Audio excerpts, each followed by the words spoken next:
우리가 요즘 젊은 이 세대들은 결혼하기 전에 부모 교육 받더라고요. 애기 어떻게 키우고, 예. 그 교육 받는 거랑 안 받는 거랑 자녀 양육이 완전히 틀리거든요. 예. 부부 교육도 받고 이러는데 꼭 교육 받아야 될 것 중에 하나가 부모님이 치매로 진단받으면 치매를 관리하는 돌봄에 대한 교육을 받는 게 좋습니다. 그러지 않으면 가족들이 견디기 정말 힘들어요. 왜 우리 엄마 아빠가 저렇게 행동을 하지?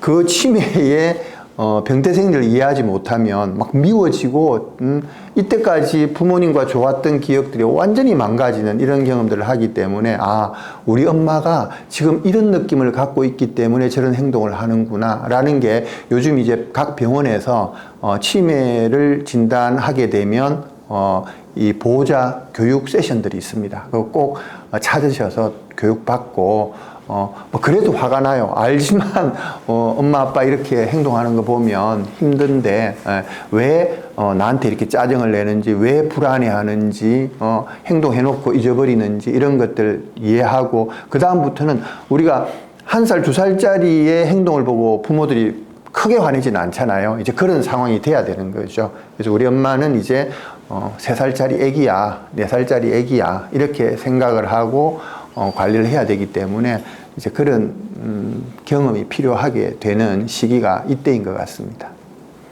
치매가 이미 진행이 되고 나서, 그러니까 이제 치매라는 질병이 사람마다 그리고 치매 종류마다 속도가 조금씩 이제 다른데요. 근데 이제 참 가슴 아픈 경우는 굉장히 빠르게 진행될 때 정말 보호자분들이 준비할 겨를도 없이 우리가 평생 의지해 왔던 부모님이 뭐 몇 년도 안 되는 사이에 이제 시간을 역행해 가시거든요. 아까 교수님 말씀 주셨던 것처럼 치매 환자분들을 오래 만나 뵙다 보니까 느낌이 아기로 점점 변해가는 과정이더라고요. 근데 우리 아기 예를 들어 저희 집 막내가 아직도 기저귀 차고 있는데 어제는 기저귀를 벗어 던지더니 나 시 쌌어 그러더라고요. 저기 가서 사고 와서.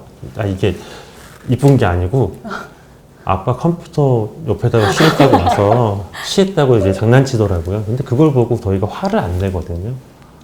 애기가 장난치고 이쁘다 그러잖아요. 근데 우리 부모님이 치매가 와서 그런 행동이 생기면 굉장히 그걸 이제 우리가 부정하고 싶고 이제 그걸 이제 상처받고 이러신단 말이에요.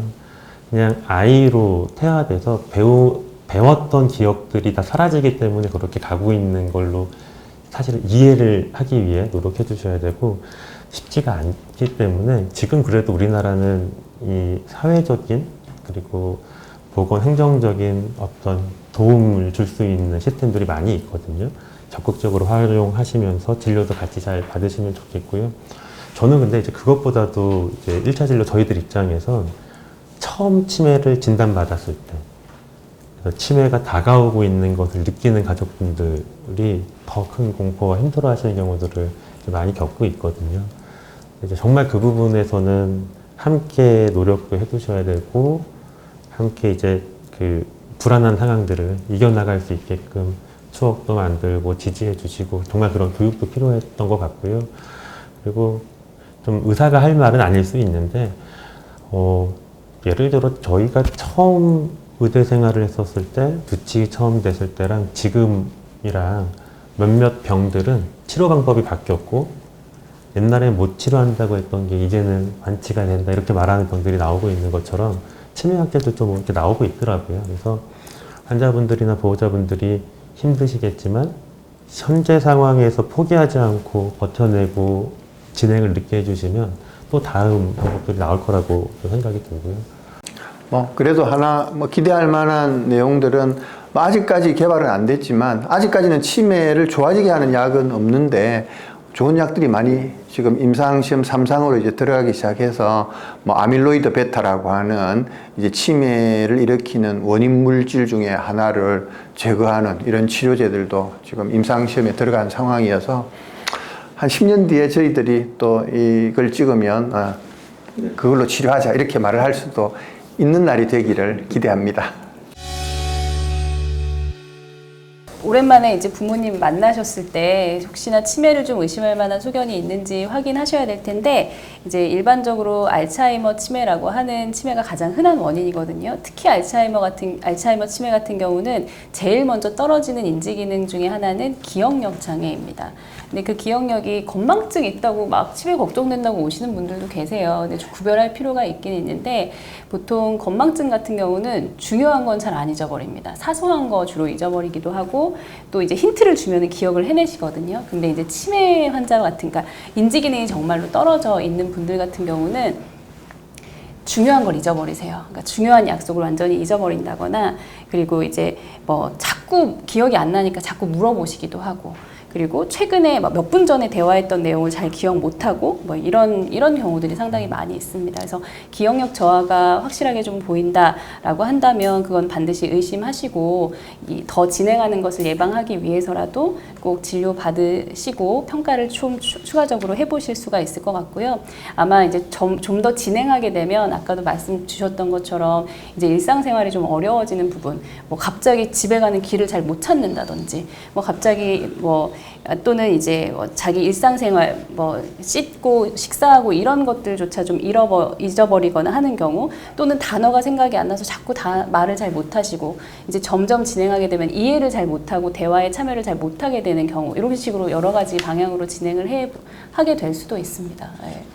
그 치매의 한 20-30%는 또 이제 혈관성 치매죠. 알츠하이머 같이 이제 신경의 병태 생리가 시작이 되는 게 있는 반면에 고혈압이나 당뇨 이런 것처럼 혈관의 동맥 경화가 진행이 돼서 이 치매가 오는 경우들은 또 고혈압, 당뇨 이런 거 관리를 잘하면 인지 기능이 더 악화되지 않고 그대로 유지되거나 아니면 오히려 조금 더 좋아질 수도 있어서 이제 이런 부분들 구분은 꼭 필요할 것 같습니다. 그리고 이제 우리가 하나 이야기하셨는데, 그 환자들이 나 치매 같아요 라고 걱정하면서 오는 것 중에 대표적인 증상이 이름 기억 잘 안 난다는 거. 그때 그 고대병원에 잘생긴 교수님 성함이 누구더라? 뭐 이런 것들은 치매라기보다는 더 나이가 들면 정상적으로 올 수 있는, 너무 잘생기면 이름이 기억이 안 나는 거죠. 이런 경우들은 일반적으로 괜찮다. 그리고 건망증 이런 것들 괜찮다라고 생각하시면 될 것 같습니다.